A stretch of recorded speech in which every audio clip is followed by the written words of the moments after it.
أعوذ بالله من الشيطان الرجيم. بسم الله الرحمن الرحيم. الحمد لله نحمده ونستعينه. من يهده الله فلا مضل له ومن يضلله فلا هادي له. وأشهد أن لا إله إلا الله وحده لا شريك له، وأشهد أن محمدا عبده ورسوله. أما بعد، قال الله تعالى في القرآن المجيد: لقد كان لكم في رسول الله أسوة حسنة. صدق الله العلي العظيم. اللهم صل على سيدنا محمد وعلى آله وصحبه وبارك وسلم. اللهم صل على سيدنا محمد وعلى آله وصحبه وبارك وسلم. اللهم صل على سيدنا ومولانا شفيعنا ونبينا محمد وعلى آله وصحبه وبارك وسلم. ربي يسر ولا تعسر وتمم بالخير وبك نستعين. رب اشرح لي صدري ويسر لي أمري واحلل عقدة من لساني يفقهوا قولي. ربي زدني علما يا فتاح يا فتاح يا فتاح. السلام علیکم ورحمۃ اللہ وبرکاتہ.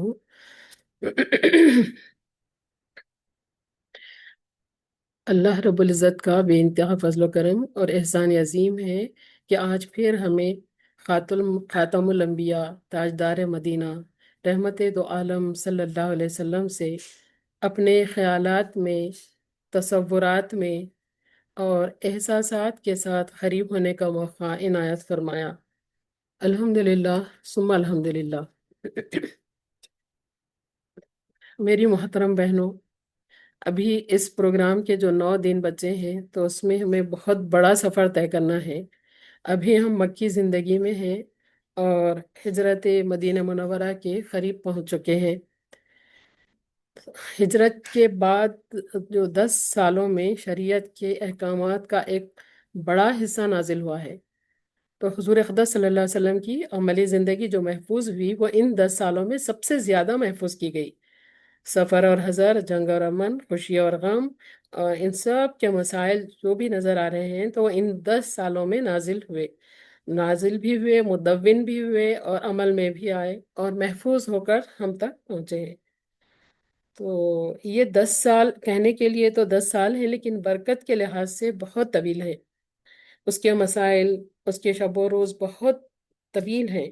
بہت ممکن ہے کہ بہت ساری چیزوں کا احاطہ کرنے کے باوجود بھی ایک بڑا حصہ ہم سے رہ جائے. ہم کوشش کریں گے کہ مین اور اہم اور ضروری چیزوں کو کور کیا جائے. یوں اگر کہیں تو حضور اکرم صلی اللہ علیہ وسلم کی زندگی کا ہر لمحہ ضروری ہے اور ہر حرکت کو دیکھنا ہمارے لیے ضروری ہے، ہر گوشہ لازمی ہے. لیکن وقت کی طوالت کا لحاظ کرتے ہوئے ہم مختصراً کچھ منتخب گوشوں کا تذکرہ کریں گے انشاءاللہ. ہم نے دیکھا کہ رسول اللہ صلی اللہ علیہ وسلم کے مکہ مکرمہ کا دور کس طرح آزمائشوں سے بھرا ہوا، چیلنجز سے اور مشکلات سے بھرا ہوا تھا. لمحہ بلمحہ اسلام پر شکنجے تنگ ہوتے جا رہے تھے. رسول اللہ صلی اللہ علیہ وسلم نے ہجرت حبشہ کا حکم دیا. سوشل بائیکاٹ ہوا، اور وہ سوشل بائیکاٹ 1 ہفتہ 2 ہفتے، 1 مہینہ 2 مہینے نہیں بلکہ 3 سال کا ہوا. تھوڑا غور کریں اور اندازہ لگائیں، تھوڑا سوچ کر دیکھیں کہ اگر ہمارے پاس کبھی کچھ دن کے لیے کرفیو کا اعلان ہو تو پھر ہم سب کی کیا حالت ہوتی ہے. سب اپنے کھانے پینے کی اشیاء لانے کے لیے دوڑتے ہیں، تو وہاں تو کچھ بھی ایسا نہیں تھا. اور انہوں نے فاقوں میں، وہ ریتیلے ریگستان میں کوئی کشمیر میں، سوئٹزرلینڈ میں نہیں بلکہ صحرا میں، ریگستانوں میں جو ہے فاقہ کشی کی حالت میں 3 سال گزارے. ہاں، وہ بھی ہم نے سنا. پھر وہاں سے واپسی کے بعد طائف کے میدانوں میں رسول اللہ صلی اللہ علیہ وسلم کا کس طرح جسم مبارک لہو لہان کیا گیا، وہ بھی واقعات ہم نے سماعت کیے. اس کے بعد پھر واپس آنے کے بعد سفر معراج کا عظیم الشان واقعہ پیش آیا، اور پھر مسلمانوں کی تنگی کو دیکھتے ہوئے پروردگار دو عالم نے 13 سال مکے میں تو گزر گئے تھے. اس کے بعد پھر اللہ رب العزت نے مسلمانوں کو وسعت اور گنجائش عطا فرمائی. کچھ لوگ اسلام قبول کرتے اور کچھ لوگ نہیں کرتے تھے. حضور صلی اللہ علیہ وسلم بنفس نفیس ایک ایک قبیلے میں الگ الگ مقامات پر جا کر لوگوں کو اسلام کی دعوت دیتے تھے اور سمجھاتے تھے. تو اسی کے چند واقعات ہم ملاحظہ کریں گے کہ انہی ایام میں نبی کریم صلی اللہ علیہ وسلم کو سوید بن سامت ملا، تو اس کا لقب اپنی قوم میں کامل کہلاتا تھا۔ تو نبی اکرم صلی اللہ علیہ وسلم نے اسے اسلام کی دعوت دی، تو وہ بولا کہ شاید آپ کے پاس وہی کچھ ہے جو میرے پاس ہے۔ تو نبی صلی اللہ علیہ وسلم نے پوچھا کہ تمہارے پاس کیا ہے؟ تو وہ بولا حکمت لقمان۔ تو رسول اکرم صلی اللہ علیہ وسلم نے فرمایا کہ بیان کرو۔ تو اس نے کچھ عمدہ اشعار سنائے۔ تو پھر رسول اکرم صلی اللہ علیہ وسلم نے فرمایا کہ یہ اچھا کلام ہے، لیکن میرے پاس ایک کتاب ہے جو اس سے بھی افضل تر اور ہدایت اور نور والی ہے۔ تو پھر اس نے پوچھا کہ اچھا مجھے سنائیے۔ تو پھر نبی کریم صلی اللہ علیہ وسلم جو ہے ان نے اس کو قرآن سنایا، اور یہ سن کر وہ بے تامل اسلام لایا، اور جب یثرب لوٹ کر گیا تو قوم خزرج نے اسے قتل کر ڈالا۔ اور انہی دنوں کے واقعہ ہے کہ زماد ازدی نامی جو ہے ایک مکے میں ایک شخص آیا، وہ یمن کا باشندہ تھا اور عرب کا مشہور جادوگر تھا۔ جب اس نے سنا کہ محمد صلی اللہ علیہ وسلم پر نعوذ باللہ جنات کا اثر ہے، تو اس نے قریش سے کہا کہ میں محمد کا علاج اپنے منتر سے کر سکتا ہوں، نعوذ باللہ صلی اللہ علیہ وسلم۔ تو پھر یہ نبی کریم صلی اللہ علیہ وسلم کی خدمت میں حاضر ہوا اور کہا کہ محمد آؤ تمہیں میں منتر سناؤں، نعوذ باللہ صلی اللہ علیہ وسلم۔ تو پھر رسول اکرم صلی اللہ علیہ وسلم نے فرمایا کہ پہلے مجھ سے سن لو۔ پھر حضور صلی اللہ علیہ وسلم نے اس کے سامنے اللہ تعالیٰ کی حمد و تسبیح کی اور وحدانیت کے کلمات پڑھے۔ تو وہ جماعت جو ہے یہ کلمات کو سنتے ہی بول اٹھا کہ آپ پھر ایک مرتبہ یہ کلمات میرے سامنے دہرا دیجئے۔ تو پھر دو تین دفعہ اس نے وہی کلمات کو جو ہے سنتا گیا، دہرانے کی جو ہے پھر خواہش کرتا گیا اور سنتا گیا۔ اس کے بعد میں پھر وہ کہنے لگا کہ میں نے بہت سے کاہن دیکھے اور جادوگر دیکھے اور شاعروں کو سنا، لیکن ایسا کلام تو میں نے کسی سے بھی نہ سنا۔ یہ کلمات تو ایک گہتا سمندر جیسے ہیں۔ تو محمد خدارہ ہاتھ بڑھائیے کہ میں اسلام کی بیعت کر لوں، صلی اللہ علیہ وسلم۔ تو یہ اس طریقے سے ہوا۔ پھر انہی دنوں کی بات ہے کہ ایک شخص طفیل بن عمر مکے میں آیا، یہ قبیلہ دوس کا سردار تھا، تو اور یمن کے اطراف میں رہتا تھا، وہاں کے خاندان میں جو ہے اس کی رئیسانہ حکومت تھی۔ تو وہ طفیل بذات خود وہ شاعر بھی تھا اور بہت عقلمند شخص تھا۔ تو اہل مکہ نے جو ہے آبادی سے باہر جا کر جب اس کے آنے کی اطلاع سنی، تو اہل مکہ نے اس کا استقبال کیا اور پھر اعلیٰ پیمانے پہ اس کی خدمت کیے، تواضع کیے، اور بہت ساری جو ہے اس کو انعامات وغیرہ اور بہت اچھا جو ہے بہرحال خاطرداری کی وہ طفیل سے۔ اور پھر آتے ہوئے پھر اس کو راستے میں آتے آتے یہ سب بھی بتایا کہ ہم میں سے جو ہے اہل مکہ میں ایک شخص ہم میں سے نکلا ہے، اور اس سے ذرا بچ کے رہنا۔ تو وہ اسے جو ہے جادو آتا ہے، اور وہ جادو سے باپ بیٹے، بیوی شوہر، بھائی بھائی میں جدائی ڈال دیتا ہے، اور ہماری جمعیت کو پریشان کیے ہوئے ہے اور ہمارے کام ابتر کر دیے ہیں۔ تو ہم نہیں چاہتے کہ تمہاری قوم پر بھی ایسی کوئی مصیبت آ پڑے، اس لیے ہماری پرزور تم کو یہ نصیحت ہے کہ تم اس شخص کے پاس نہ جانا، نہ اس کی بات سننا، اور نہ خود کوئی اس سے بات کرنا۔ تو یہ اہل مکہ وہ طفیل کو یہ بات سکھا کے مکہ لے آئے۔ تو وہ خود وہ طفیل کا بیان ہے، انہوں نے خود جو ہے یہ باتیں بتائی کہ یہ مکہ والے مجھ سے جو ہے ایسی عمدگی کے ساتھ یہ ساری باتیں میرے ذہن نشین کر دیے کہ جب بھی کعبہ میں جانا چاہتا تو کانوں کو اپنے کانوں کو روئی سے بند کر لیتا تھا، تاکہ محمد کی آواز کی بھنک بھی میرے کان میں نہ پڑے، صلی اللہ علیہ وسلم۔ تو پھر ایک روز میں صبح ہی خانہ کعبہ میں گیا، تو نبی صلی اللہ علیہ وسلم نماز پڑھ رہے تھے۔ تو چونکہ یہ اللہ تعالیٰ کی مشیت تھی، تو ان کی آواز میری سماعت تک جو ہے پہنچ گئی، اور اس لیے میں نے سنا کہ اور یہ ایک عجیب کلام وہ پڑھ رہے ہیں۔ تو اس وقت پھر میں اپنے آپ کو ملامت کرنے لگا کہ میں ایک باعلم شخص ہوں، خود شاعر ہوں، اور اچھے برے کی تمیز رکھتا ہوں، پھر کیا وجہ ہے، کون سی چیز تو ہے، کون سی رکاوٹ ہے کہ میں ان سے بات نہ کروں؟ تو اچھا اگر اچھی بات ہوگی تو میں مان لوں گا، ورنہ نہیں مانوں گا۔ تو پھر میں یہ ارادہ کر کے ٹھہر گیا، اور جب نبی کریم صلی اللہ علیہ وسلم واپس گھر کو چلے تو میں بھی ان کے پیچھے پیچھے ہو لیا، اور جب مکان پر حاضر ہوا تو پھر نبی صلی اللہ علیہ وسلم کو اپنا واقعہ مکے میں آنے کا، لوگوں کے بہکانے کا اور کانوں میں روئی لگانے کا، اور پھر آج پھر نبی کریم صلی اللہ علیہ وسلم کی تلاوت سننے کا، یہ سارا واقعہ جو ہے ان کے سامنے سنا دیا۔ تو پھر پھر اور یہ عرض کیا کہ آپ جو ہے پھر میرے سامنے اپنی بات سنائیے۔ تو نبی کریم صلی اللہ علیہ وسلم نے اس کے سامنے پھر سے قرآن پڑھا، تو اس نے سنتے ہی کہا کہ بخدا میں نے ایسا پاکیزہ کلام کبھی بھی سنا ہی نہیں تھا جو اس قدر نیکی اور انصاف کی ہدایت کرتا ہو۔ تو پھر بہرحال جو ہے اسی وقت وہ بھی مسلمان ہو گئے۔ اور ایسے شخص جیسے قریش جو ہے بات بات میں مخدوم اور مطاع کہتے تھے ان کو، انہیں بہت بڑے مانتے تھے، ان کی جو ہے اطاعت کرتے تھے، ان کو قابل فخر قابل عزت سمجھتے تھے۔ تو ایسا شخص جو ہے وہ محمد صلی اللہ علیہ وسلم کے دل و جان سے خادم اور مطیع بن گیا۔ اور تو قریشیوں کو ایسے شخص کا مسلمان ہونا نہایت ہی جو ہے ناگوار گزرا۔ پھر انہی دنوں کی بات ہے کہ حضرت ابو ذر غفاری رحمۃ اللہ علیہ رضی اللہ تعالیٰ عنہ اپنے شہر یثرب میں ہی تھے کہ انہوں نے نبی کریم صلی اللہ علیہ وسلم کے متعلق کچھ جو ہے اڑتی ہوئی خبریں سنی۔ تو انہوں نے اپنے بھائی سے کہا کہ تم مکہ میں جاؤ اور جا کے اس شخص سے مل کے آؤ۔ تو ان کے بھائی مکہ معظمہ کو آئے، آ کے جو ہے پھر ان سے ملاقات کیے۔ آنے کے بعد میں پھر واپس چلے گئے، واپس جا کے اپنے بھائی کو بتایا کہ میں وہاں پر محمد کو ایک ایسا شخص پایا جو نیکیوں کے کرنے کا اور شر سے بچنے کا حکم دیتا ہے صلی اللہ علیہ وسلم۔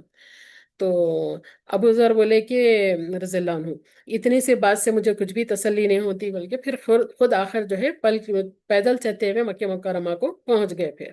اور ان کو جو ہے نبی صلی اللہ علیہ وسلم کی شناخت تو نہیں تھی، اور کسی سے دریافت کرنا بھی وہ گوارا نہیں کر رہے تھے۔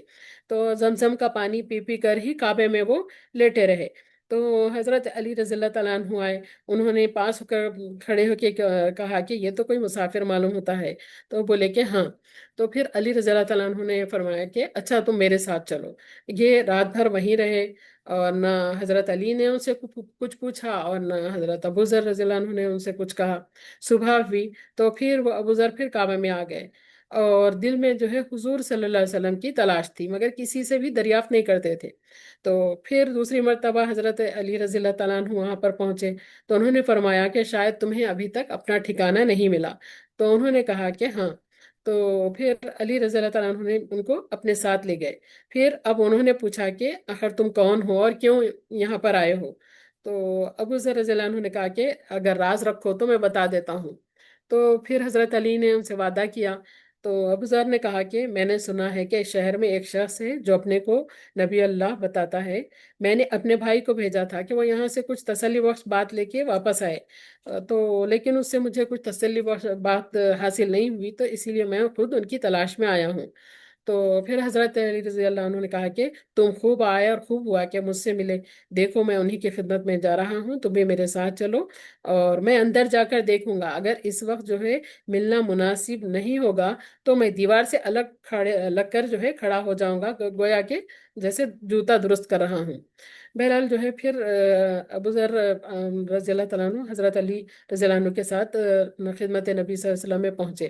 پھر وہاں جانے کے بعد انہوں نے عرض کیا کہ مجھے بتایا جائے کہ اسلام کیا ہے۔ تو نبی صلی اللہ علیہ وسلم نے اس کی تشریح فرمائی۔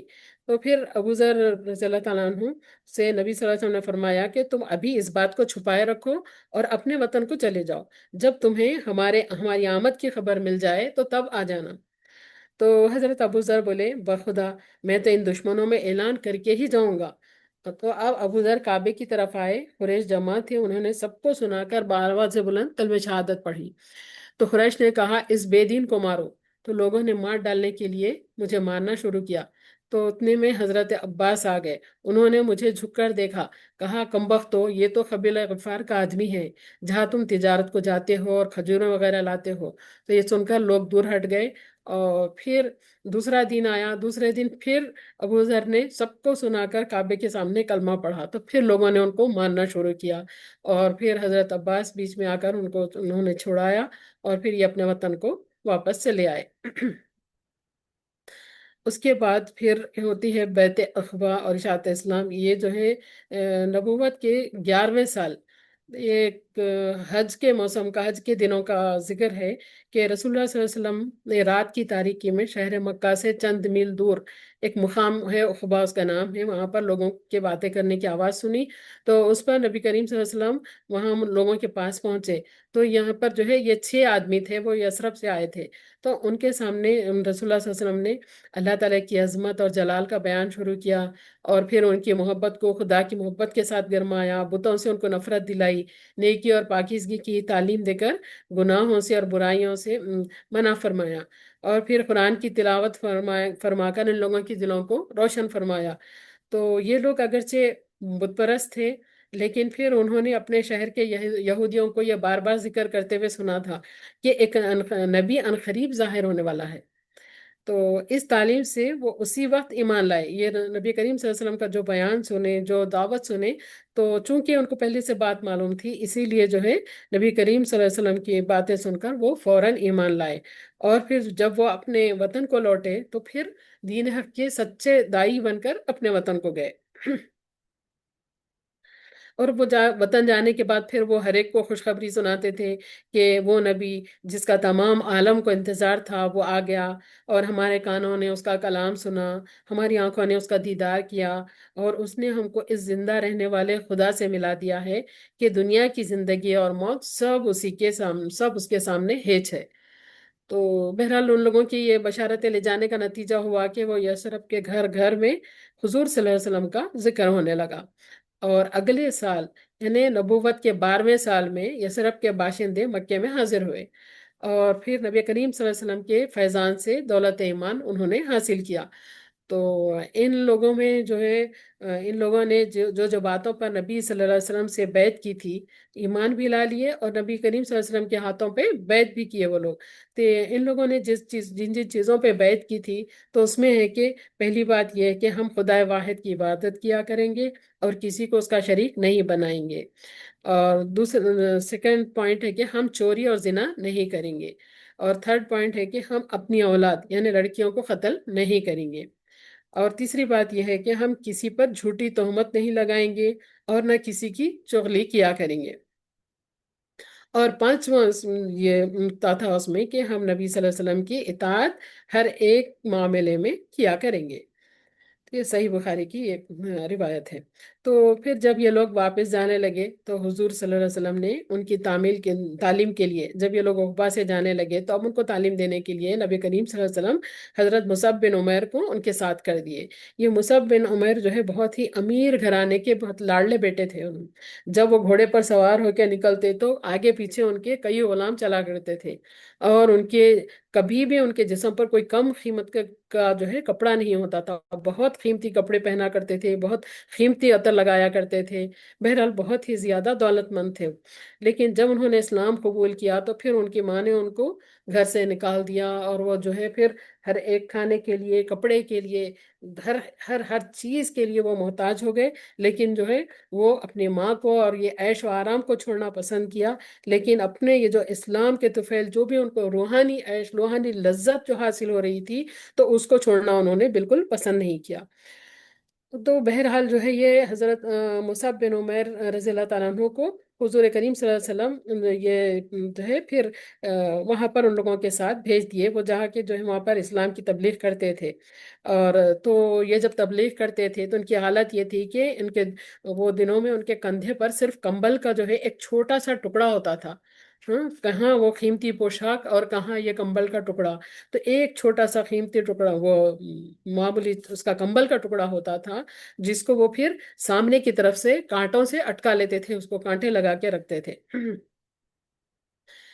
تو بہرحال حضرت مصعب جو ہے مدینے میں اسد بن زرارہ ان کے گھر میں جا کے وہاں پر اترے، اور پھر ان کو جو ہے حضرت مصعب کو مدینے والے المخری، مخری یعنی پڑھانے والا استاد، یہ کہہ کر پکارتے تھے۔ تو ایک دن مصعب اور اسد اور چند مسلمان بیر مرخ پر جمع ہوئے، اور یہ غور کرنے کے لیے کہ وہاں پر ایک بڑا قبیلہ تھا، بنی عبد الاشہل اور بنی ظفر، یہ دونوں قبیلے تھے، تو اس میں جو ہے یہ لوگ غور کر رہے تھے کہ ان کے پاس کس طریقے سے جا کے ہماری باتیں، اسلام کی باتیں، دین کی باتیں ہم پہنچائیں بول کے۔ تو سعد بن معاذ اور اسد بن حضر یہ جو ہے قبائل کے سردار تھے، اور یہ دونوں ابھی مسلمان نہیں ہوئے تھے۔ تو انہیں بھی خبر ہوئی، تو پھر وہ سعد بن معاذ نے اسید بن حذیر سے کہا کہ تم کس غفلت میں پڑے ہوئے ہو، دیکھو یہ دونوں ہمارے گھروں میں آ کر ہمارے جو ہے نادان لوگوں کو بہکانے لگے، تم جاؤ انہیں جھڑک دو اور یہ کہہ دو کہ ہمارے محلوں میں پھر کبھی نہیں آنا۔ اور میں خود بھی ایسا کرتا تھا، لیکن میں اس لیے خاموش ہوں کہ وہ اسد میری خالہ کا بیٹا ہے۔ اس طریقے سے تو پھر وہ اسید بن حضیر جو ہے اپنا ہتھیار لے کے روانہ ہوا، اور وہاں جا کے وہ اس کو مصعب کو کہا کہ دیکھو یہ قبیلے کا سردار، مطلب یہ دونوں آپس میں بات کرنے لگے کہ دیکھو قبیلے کا سردار آ رہا ہے۔ تو اسد نے مصعب سے کہا کہ خدا کرے کہ وہ تمہاری بات کو مان لے، تم اس سے بات کرو۔ تو پھر مصعب نے کہا کہ ٹھیک ہے، میں ضرور ان سے بات کروں گا۔ تو اتنے میں وہ شخص آ کے پہنچا اور کھڑا کھڑا جو ہے کھڑے کھڑے گالیاں دینا شروع کرا، اور پھر یہ بھی کہا کہ تم ہمارے احمق اور نادان لوگوں کو پھسلانے کے لیے آئے ہو۔ تو پھر مصعب رضی اللہ عنہ نے ان سے کہا کہ کاش آپ بیٹھ کر کچھ سن لیں، اگر پسند آئے تو قبول کیجئے، ورنہ پسند نہ ہو تو پھر چھوڑ کر چلے جائیے۔ تو پھر اسید نے کہا کہ خیر کیا مذاق ہے، ان کی بات ہم سن ہی لیتے ہیں۔ تو تب مصعب رضی اللہ عنہ نے سمجھایا کہ مطلب اسلام کیا ہے، اور پھر ان کو ان کے سامنے قرآن مجید بھی پڑھ کے سنایا۔ تو وہ اسید نے بیٹھ کے چپ چاپ قرآن کریم کو سنا، پھر بتایا کہ مطلب سننے کی وجہ سے ان کے دل پہ فوراً اثر ہو گیا۔ پھر انہوں نے یہ کہا کہ بھائی یہ بتائیے کہ اگر تمہارے دین میں کوئی داخل ہونا چاہتا ہے تو اس کو کیا کرنا پڑے گا؟ تو پھر مصعب رضی اللہ عنہ نے بتایا کہ نہلا کر جو ہے پاک کپڑے پہنا کر اس کو ہم کلمہ شہادت پڑھا دیتے ہیں، اور پھر 2 رکعت نفل پڑھوا دیتے ہیں۔ تو پھر وہ اسید جو ہے بن حضیر سیدھے اٹھا جا کے اپنے کپڑے دھوئے، کلمہ شہادت پڑھا اور پھر نفل ادا کی۔ اور پھر اب اس کو فکر تھی اپنے دوست کی کہ پیچھے میرا ایک دوست ہے، سعد ہے، تو اس کو بھی جو ہے ان کی باتیں سننا چاہیے۔ تو وہ جا کے پھر بولا کہ وہاں پر جاؤ اور مصعب سے جو ہے بات کرو۔ تو وہ جب آئے پھر ان کے سامنے، تو پھر انہوں نے اپنے حضرت مصعب نے جو ہے ان کے سامنے بھی قرآن پڑھا، اسلام کی حقیقت بیان کی۔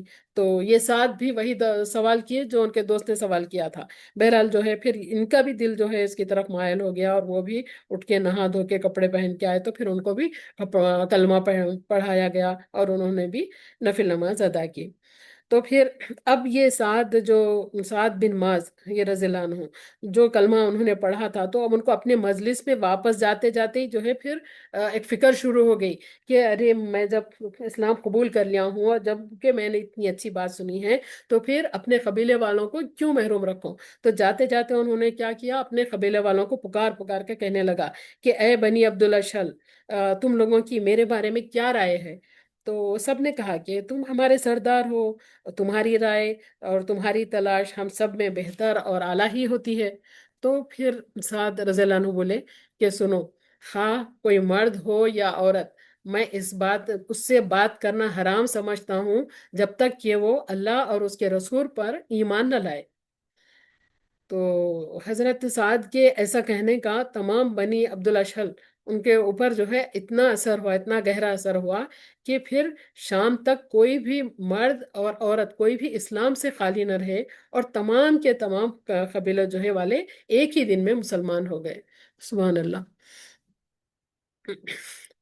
پھر یہ بیت عقبہ ثانیہ کا ہے کہ حضرت مصعب رضی اللہ تعالیٰ عنہ کی جب تعلیم جو ہے چلتی رہی وہاں پر، اور اسلام کا چرچا جو ہے تیزی سے پھیلتے رہا، اور وہ جو ہے اسلام کی باتیں پھر تمام انصار کے قبیلوں میں بھی پھیل گئی، اور اس کا نتیجہ یہ ہوا کہ اگلے سال میں، یعنی 13 نبوت کے 13ویں سال،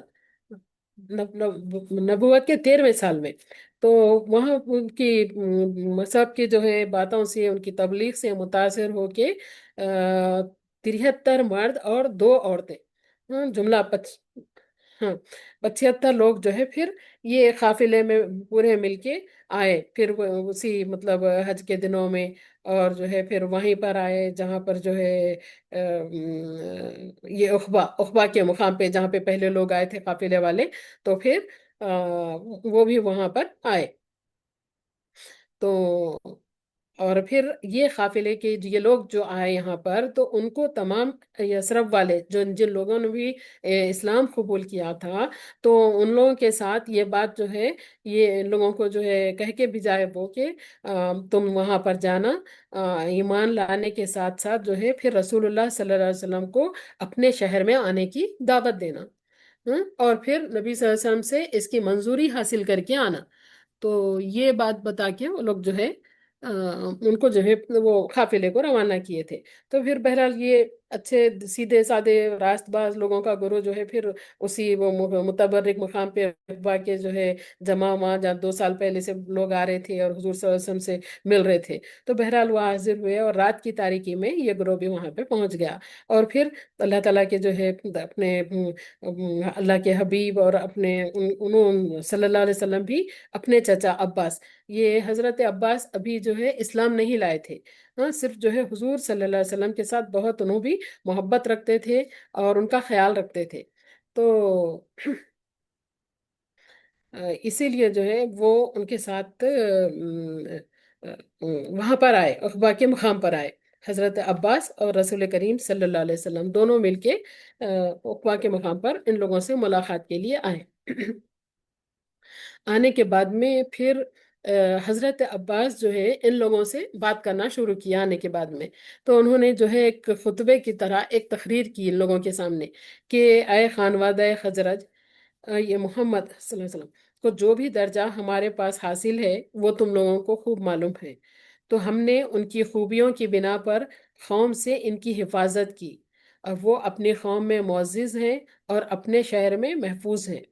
اب ان کو اصرار ہے کہ وہ تمہارے ساتھ جا ملیں گے، تو لہٰذا اگر تم ان کے ساتھ وفاداری کرنے کو تیار ہو اور ان کے مخالفین سے حفاظت کرو گے تو ٹھیک ہے، اور اگر یہاں سے نکلنے کے بعد تم ان کو ان کے مخالفین کے حوالے کر دو گے اور رسوا کرو گے تو ابھی ہی چھوڑ دو ان کو اپنے ساتھ لے جانے کی کوئی ضرورت نہیں، وہ اپنی قوم میں ایک معزز مقام رکھتے ہیں اور دشمنوں سے ان کو تحفظ حاصل ہے۔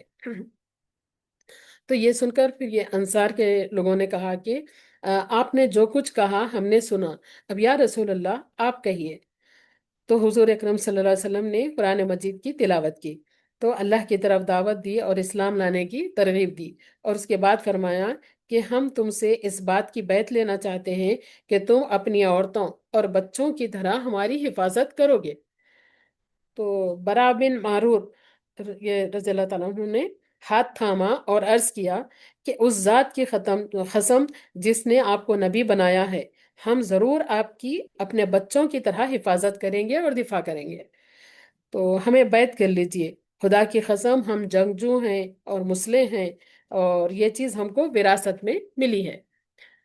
تو پھر وہ بول ہی رہے تھے، بیچ میں جو ہے ایک ابو الہیثم وہ نامی شخص جو ہے اٹھا اور اس نے کہا کہ اے رسول خدا، ہمارے اور یہود کے درمیان جو ہے کچھ تعلقات ہیں، وہ آپ کو معلوم ہے، اب ہمارے یہ سارے تعلقات ٹوٹ جائیں گے اگر ہم آپ کے اوپر ایمان لائیں تو، اور اس کے بعد میں پھر اگر آپ کو غلبہ نصیب ہو گیا اور اگر آپ جو ہے کہیں ایسا نہ ہو کہ آپ قوم میں واپس چلے جائیں اور ہم کو اکیلے چھوڑ دیں، تو پھر ہمارا اس وقت کیا ہوگا؟ تو رسول اللہ صلی اللہ علیہ وسلم یہ بات سن کے مسکرائے اور فرمایا کہ ایسا نہیں ہو سکتا، تمہارا خون ہمارا خون ہے، تم ہم سے اور ہم تم سے ہیں، جو تم سے لڑے گا میں اس سے لڑوں گا، اور جو تم سے صلح کرے گا اس سے میں صلح کروں گا۔ اور نبی کریم صلی اللہ علیہ وسلم نے فرمایا کہ میرا جینا میرا مرنا تمہارے ساتھ ہوگا۔ تو اس آخری فقرے کا سننا تھا کہ یہ جو ہے محبان رسول، عاشقان رسول، یہ سب جو ہے ایک دم ان لوگوں کے اندر جو ہے ایک ایسی خوشی کی کیفیت پیدا ہو گئی کہ یہ سب کے سب جو ہے ایک دم اسلام کی بیعت کرنے کے لیے تیار ہو گئے۔ اور پھر برا بن معروف یہ پہلے بزرگ ہیں جنہوں نے اس شب سب سے پہلے بیعت کی تھی، جتنے لوگ آئے سب کے سب ایک دم میں تیار ہو گئے، لیکن ان سب میں سب سے پہلے بیعت کرنے والے بزرگ برا بن معرور رضی اللہ تعالیٰ عنہ ہیں۔ تو اب ایک شیطان نے پہاڑ کی چوٹی سے یہ نظارہ دیکھا اور چیخ کر اہل مکہ کو پکار کر کہا کہ لوگوں آؤ دیکھو کہ محمد اور اس کے فرقے کے لوگ تم سے لڑائی کے مشورے کر رہے ہیں۔ تو پھر رسول اللہ صلی اللہ علیہ وسلم نے یہ آواز کو سب لوگوں نے سنی، تو رسول اللہ صلی اللہ علیہ وسلم نے فرمایا کہ تم اس آواز کی پرواہ نہ کرو، یہ شیطان ہے۔ پھر عباس بن عبادہ رضی اللہ تعالیٰ عنہ نے کہا کہ اگر حضور صلی اللہ علیہ وسلم اگر آپ کی اجازت ہو تو ہم کل ہی مکے والوں کو اپنی تلوار کے جوہر دکھائیں گے۔ تو رسول اللہ صلی اللہ علیہ وسلم نے فرمایا کہ نہیں، مجھے جنگ کی اجازت نہیں ہے۔ تو اس کے بعد پھر نبی کریم صلی اللہ علیہ وسلم نے ان لوگوں میں سے 12 اشخاص کا انتخاب کیا اور ان کا نام نقیب رکھا، اور پھر یہ فرمایا کہ جس طرح عیسیٰ بن مریم نے اپنے لیے 12 شخصوں کو چن لیا تھا، اسی طرح میں تمہیں انتخاب کرتا ہوں تاکہ تم اہل یثرب میں جا کر دین کی اشاعت کرو۔ تو مکے والوں میں خود یہ کام کروں گا۔ اور ان کے نام یہ ہیں، قبیلہ خزرج کے جو ہے 9 لوگ: اسد بن زرارہ، رافع بن مالک، عبادہ بن سامت، سعد بن ربی، منظر بن عمر، عبداللہ بن رواحہ، برا بن معرور، عبداللہ بن عمر بن حزام، سعد بن عبادہ رضی اللہ عنہم اجمعین۔ اور قبیلہ اوس کے 3 افراد: اسید بن حضیر، سعد بن خیثمہ، ابو الہیثم بن تیہان رضی اللہ عنہم اجمعین۔ تو یہ جو ہے یہ لوگوں کا حضور صلی اللہ علیہ وسلم نے انتخاب کیا اور ان کو نقیب مقرر کیا۔ اب اس کے بعد جو ہے پھر یہ انصار مدینہ کیا کیے، حضور صلی اللہ علیہ وسلم کی ہدایت کے مطابق اپنی اپنی جگہ پر جا کر سو گئے۔ تو صبح ہوئی تو قریش کے کچھ لوگ جو ہے اہم اہم جو سردار لوگ تھے وہ لوگ آئے اور آ کے کہنے لگے کہ ہمیں اطلاع ملی ہے کہ تم محمد کو ہمارے یہاں سے لے جانا چاہتے ہو صلی اللہ علیہ وسلم، اور یہ کہ تم نے ان سے ہمارے خلاف جنگ پر بیعت کی ہے۔ وہ رات میں شیطان آواز دے رہا تھا نا، تو بہرحال ان لوگوں کو یہ بات معلوم ہو گئی تھی۔ تو پھر آ کے کہنے لگے کہ تم نے رات میں ہمارے خلاف جنگ پر بیعت کی ہے، تو خدا کی قسم عرب کے کسی قبیلے سے جنگجوئی ہمارے لیے اس قدر جنگ کرنا ہمارے لیے گوار خاطر نہیں ہوگا جتنی تم سے، یعنی تم سے ہم بھی بہت جو ہے زوردار جنگ لڑیں گے، اس طریقے کی وہ باتیں کرنے لگے۔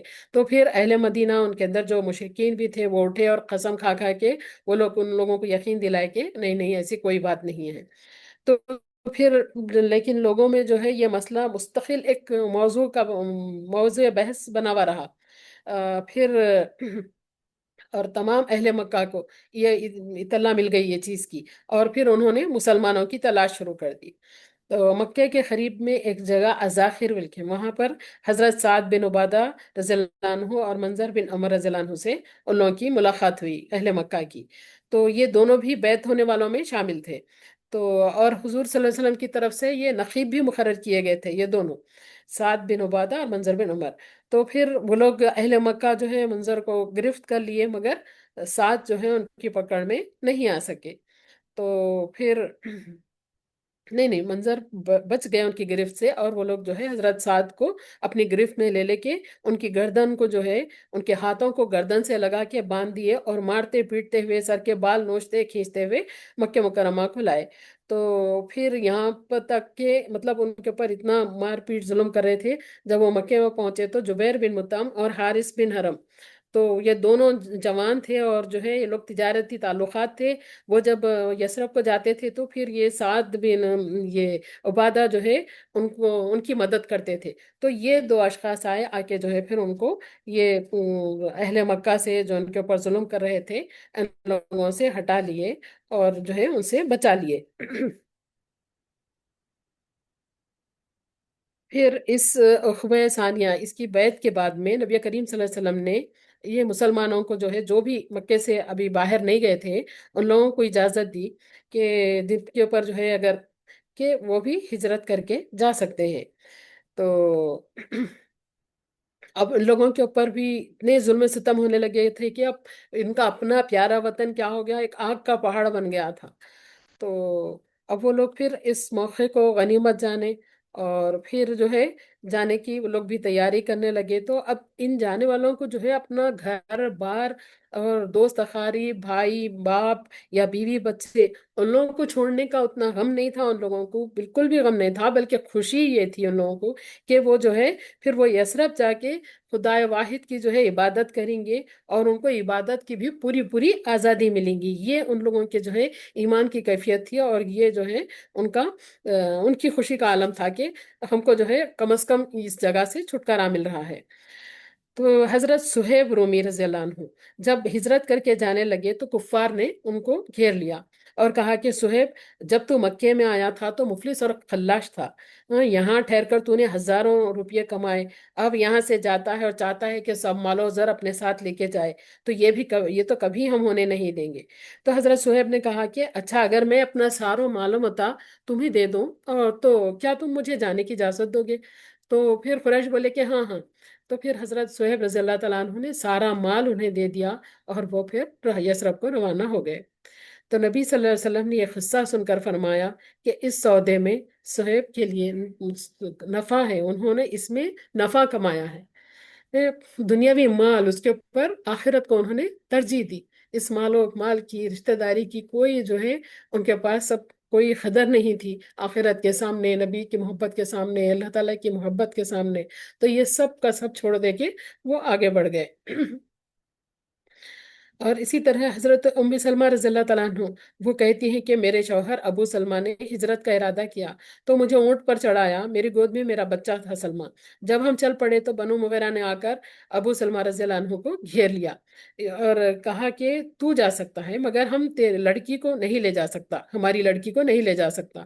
اور اب پھر بنو عبد الاسد بھی آ گئے تو انہوں نے بھی ابو سلمہ سے کہا کہ تو جا سکتا ہے مگر بچے کو، جو ہمارے قبیلے کا بچہ ہے، تو اپنے ساتھ نہیں لے جا سکتا۔ تو بہرحال جو ہے انہوں نے ابو سلمہ سے جو ہے اونٹ کی مہار بھی لے لیے اور اونٹ کو نیچے بٹھا دیے، اور پھر بٹھا کے یہ بنو ابو عبد الاسد کے لوگ کیا کیے، ماں کی گود سے بچہ چھین کر وہ لے کے چلے گئے، اور پھر بنو وغیرہ کے لوگ ام سلمہ کو بھی اپنے ساتھ لے لے کے چلے گئے۔ تو اب اس کے باوجود اب بچ گئے ابو سلمہ رضی اللہ تعالیٰ عنہ اکیلے، جو ہے پھر اب یہ دین کے لیے جو ہے ہجرت کرنا اپنا فرض سمجھتے تھے۔ تو اس حالت میں بیوی اور بچے کے بغیر جو ہے وہ روانہ ہو گئے، وہ اسی حالت میں بیوی اور بچے کو چھوڑ کے ہجرت کر گئے۔ کتنی بڑی صحابہ کرام کی قربانیاں، کتنی بڑی قربانیاں، نہ صرف اپنی جان کی، حال کی، اولاد کی، مال کی، سب کچھ دنیاوی تکالیف کو برداشت کرتے ہوئے، لیکن ان کے پاس کیسی محبت ایمان کی، کیسی محبت رسول کریم صلی اللہ علیہ وسلم کی تھی۔ یہ ہمارے لیے بہت زیادہ غور کرنے والی بات ہے۔ ہم تھوڑی تھوڑی سی چیز پہ، تھوڑی تھوڑی سی اس پہ اپنی خواہشوں کے پیچھے جو ہے سنتوں کو بالائے طاق رکھ دیتے، ارے یہ سنت ہے یہ چھوڑ دو، ارے یہ نہیں کرے چلے گا، یہ نہیں کرے چلے گا۔ بس اپنی آسائشیں، اپنا آرام یا اپنا شوق یا اپنا عیش ہم جو ہے دیکھتے ہیں۔ ادھر دیکھیے صحابہ کرام رضوان اللہ تعالیٰ عنہم اجمعین، ان کے اوپر قربان ہم صدقے کہ ان کے کیا کیا جو ہے کارنامے ہیں، ان کا کیا انداز ہے۔ بہرحال وہ تو چلے گئے چھوڑ کر ہجرت کر کے۔ اب ام سلمہ کا یہ حلم تھا کہ روزانہ شام کو اسی جگہ پہ پہنچتی جہاں پر سے ان کا بچہ اور شوہر ان سے جدا کیے گئے تھے، روز اس مقام پر جا کے بیٹھتی اور جو ہے گھنٹوں رو دھو کے واپس آ جاتی تھی۔ تو پورا 1 سال ان کا اسی طرح گزرا کہ شام ہوتی جاتی پھر رو رے کے گھر واپس آتی۔ پھر 1 سال کے بعد آخر ان کے ایک چچیرے بھائی کو ان کے اوپر رحم آیا، اور پھر اس نے یہ دونوں قبیلے کے لوگوں سے جا کے بات کی، بات کر کے ان کو پھر راضی کیا کہ ام سلمہ کو جو ہے اجازت دے دی جائے کہ وہ اپنے شوہر کے پاس چلی جائے، اور پھر بچہ بھی ان کو دے دیا جائے۔ تو پھر وہ دونوں قبیلے کے لوگ ان کے چچیرے بھائی کی بات سن کر پھر اونٹ پر جو ہے وہ بات سن کر راضی ہو گئے، اور پھر ام سلمہ ایک اونٹ پر سوار ہو کر جو ہے تنے تنہا جو ہے اپنے بچے کو لے کر مدینہ منورہ کی طرف نکل پڑی۔ تو ایسی مشکلات کا سامنا تقریباً ہر ایک صحابی کو، صحابیات کو جو ہے کرنا پڑتا تھا، لیکن اس کی پرواہ کیے بغیر پھر وہ اپنا جو کام ہے، اپنا جو فرض ہے، اس کو نبھانے کی فکر میں رہتے تھے ہمیشہ۔ بہرحال اس کے بعد پھر یہ ہوا کہ رسول اللہ صلی اللہ علیہ وسلم کے خلاف جو ہے پھر قریش سازش کرنے لگے، اور پھر قریشیوں کو ناکامی بھی ہوئی، حضور صلی اللہ علیہ وسلم کی ہجرت مدینہ ہوئی تو مطلب قریشیوں نے دیکھا کہ مسلمان جو ہے مدینے میں جا رہے ہیں، ایک کے بعد دوسرے، دوسرے کے بعد تیسرے، اور وہاں پر جا کے طاقت پکڑتے جا رہے ہیں، اور وہاں پر اسلام پھیلتا جا رہا ہے۔ تو پھر اس بنا پر انہوں نے کیا کیا کہ ایک دار الندوہ، ایک مقام، ایک جگہ تھا جہاں پر